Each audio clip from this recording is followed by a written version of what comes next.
What do you think are the major challenges to the Church and the Christian message in the light of the current legislation on the redefinition of marriage?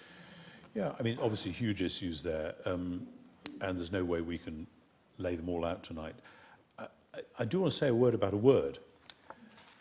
When anybody, pressure groups, governments, civilizations, suddenly change the meaning of key words, you really should watch out.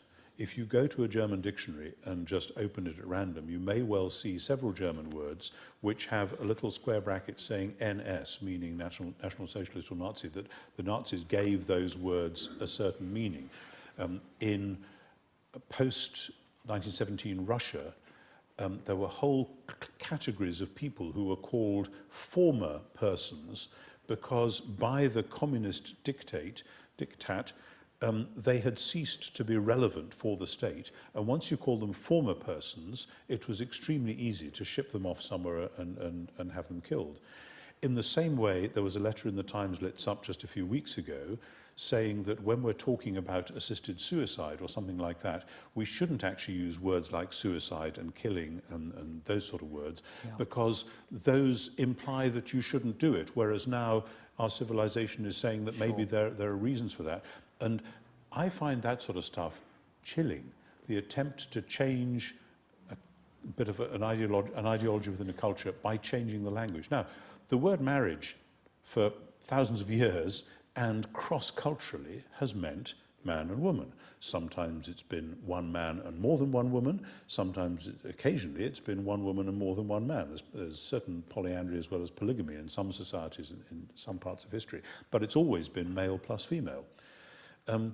Simply to say that you can have a woman plus woman marriage or a man plus man marriage is radically to change that because of the givenness of maleness and femaleness. Yes.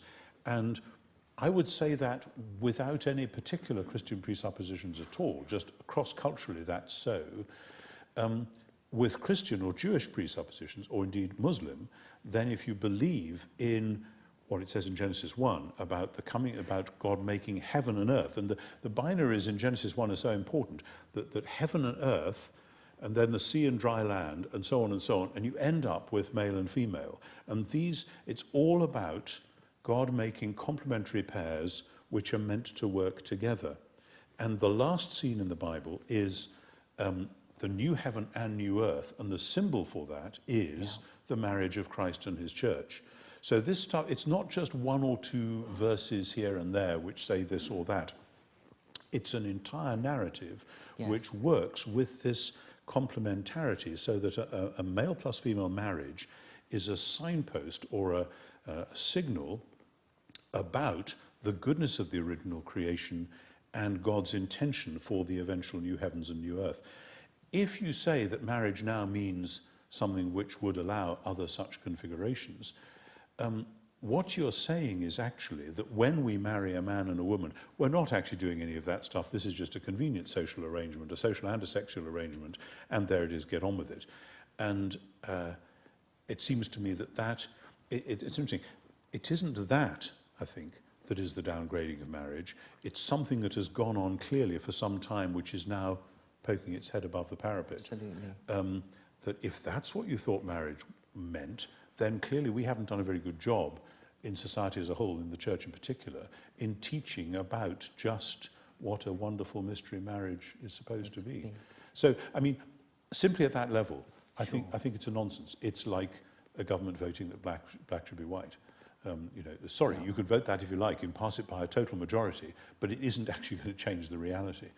The other thing I find worrying is that I was struck this week.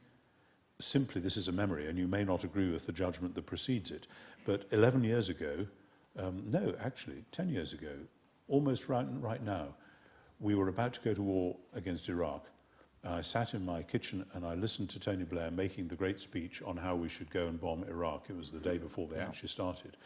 And I thought at the time, and I still think, that speech was absolutely full of holes. It was begging questions, it was missing points, it was slipping cogs in the logic. And yet all the papers were on board, almost everyone in Parliament was on board, with only a few grouchy people. And I remember thinking at the time, this is absolutely